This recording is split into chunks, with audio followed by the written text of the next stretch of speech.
Bangladeshi Rohingya भारतीय नागरिक को पिता बनाकर लंबे समय से उत्तर दिनाजपुर जिले के ग्वालपोखर क्षेत्र में रहने के आरोप को लेकर काफी सनसनी फैल गई है। एसआईआर प्रक्रिया के दौरान ये मामला ग्वालपोखर के भारत बांग्लादेश सीमा क्षेत्र के दूध कुमार गांव निवासी दिलावर के नज़र में आया। जैसे ही ये उनके नज़र में आया तो दिलावर ने स्थानीय ग्राम पंचायत सदस्य और बीएलओ से मामले के बारे में संपर्क किया। समाधान न मिलने पर दिलावर के परिवार ने ग्वालपोखर के बीडीओ से संपर्क किया और एक लिखित शिकायत दर्ज कराई। दिलावर ने संबंधित मामले पर इस्लामपुर अनुमंडल प्रशासक कार्यालय में भी एक लिखित शिकायत दर्ज कराई है। दिलावर के पारिवारिक सूत्रों के अनुसार भारत बांग्लादेश सीमावर्ती ग्वालपोखर इलाके के दूध कुमार गांव निवासी 3 भाइयों अमीरुल, शाहिद हुसैन और नूर नबी ने दिलावर के पिता बनकर वोटर कार्ड, बैंक पासबुक, आधार कार्ड समेत कई भारतीय सरकारी दस्तावेज तैयार कर लिए हैं। बीमारी के कारण दिलावर बोल नहीं पा रहे थे तो उनके बेटे मोहम्मद आरिफ ने पूरे मामले की शिकायत की। আসলাম আমাদের এসআইআর চলছে গোয়ালপুকুর বিধানসভাতে। এসআইআর এর ভিতরে এগুলোতে চলছে আজকাল আমাদের এসআইআর এর জন্য ভোটার লিস্ট ঠিক করার জন্য শুদ্ধিকরণ হচ্ছে ভোটার লিস্টে, কিন্তু শুদ্ধিকরণ এখন হচ্ছে না। এখন ওখানে গোয়ালপুকুরে যে সত্তাধারী দল আছে টিএমসি দল, তাদের বাংলাদেশের নাম ভোটার লিস্টে তুলছে আর তুলে অন্য লোককে বাবা বানায়। সেটা বিএলওর দায়িত্ব আর ওখানকার গ্রামের পঞ্চায়েত মেম্বারের যে আছে রিপ্রেজেন্টেটিভ আছে তাদের দায়িত্ব। কিন্তু একটা সাধারণ লোক কিভাবে বুঝবে যে আমাকে বাবা বানাচ্ছে?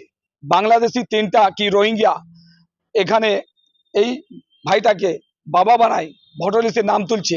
কালকে যদি এই লোকটা ন্যাশনাল ইস্যুতে ফাঁসে যায় তাহলে কে দায়িত্ব নেবে? কালকে তো নেতাগুলো একে বাঁচাতে পারবে না। নাম তুলছে ওখানকার বিএলও আছে আর তারপরে বাংলাদেশি 3টা আছে।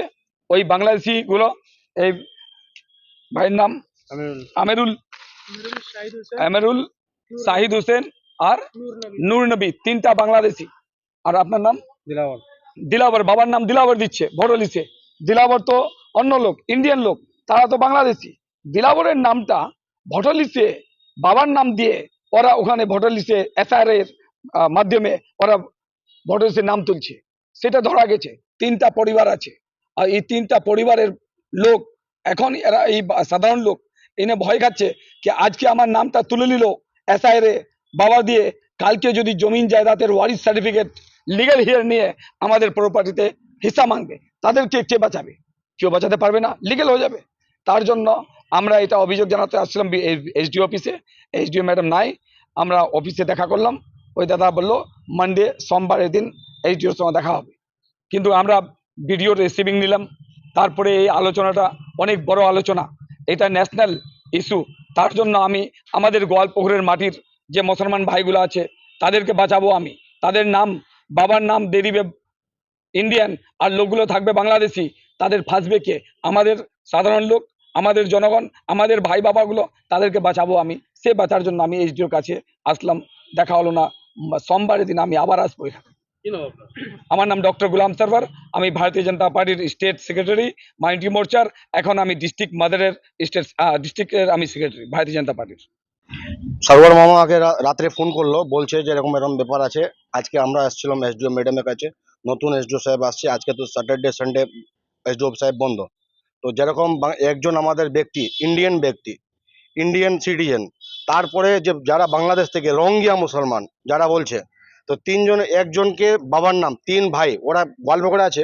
এরকম চলা যাচ্ছে। ধরেন আজকে দিল্লি ব্লাস্ট হলো, তো তার এনআইএ তদন্ত চলছে ডালখোলায়। তো এরকম যে একটা কোথাও যে পুরো ইন্ডিয়াতে কোথাও কাণ্ড করে নেয়, তো তখন ধরা পড়বে গোয়ালপুকুরের মানুষ। তো তখন তো এখানে বড় বড় নেতা আছে, বড় বড় মন্ত্রী আছে, এমএলএ আছে, কারো চোখের মধ্যে লাগছে না। তো কথা হচ্ছে যে এরকম এসডিও সাহেবকে কমপ্লেন দিতে আসছি। আমাদের জেলার যে উত্তর দিনাজপুর ডিস্ট্রিক্ট ম্যাজিস্ট্রেট আছে তার কাছেও কমপ্লেন দেবো এই মামলা নিয়ে। স্টেট লেভেল, দিল্লি লেভেল, যেখানে যাওয়ার জন্য যাবে, গুলাম সরওয়ার মামা যাবে।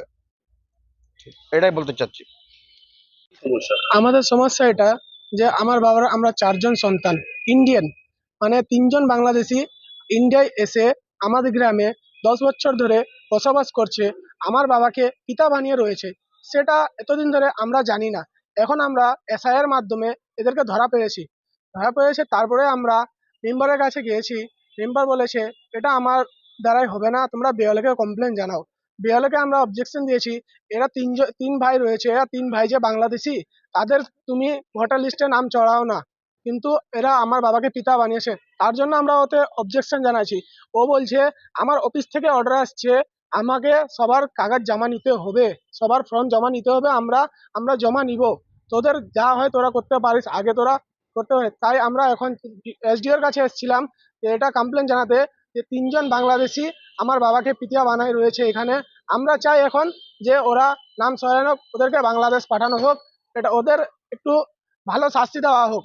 ওরা কেন এরকম কাজ করছে, এটা ফর্জি আইডি বানাইছে, এটা এখন যদি এগুলো না করি আমরা, তার বিপদে আমরা পড়বো পরে। আপনারা কি বিএলওর বিরুদ্ধে কমপ্লেন জানালেন? বিহলের বিরুদ্ধে জানালাম, আমরা ওদের বিরুদ্ধে জানালাম, ওরা এগুলো কাজ কেন করেছে। বিএলওর কি নাম? বিহলের নাম তাহিরা খাতুন, আর বাকি তিনজনের? বাকি তিনজনের নাম আমেরুল, শাহিদ হোসেন, নূর নবী। আচ্ছা, এই তিনজন বাংলাদেশি। এই তিনজন বাংলাদেশি। কি নাম আপনার? আমার নাম মোহাম্মদ আরিফ। এনার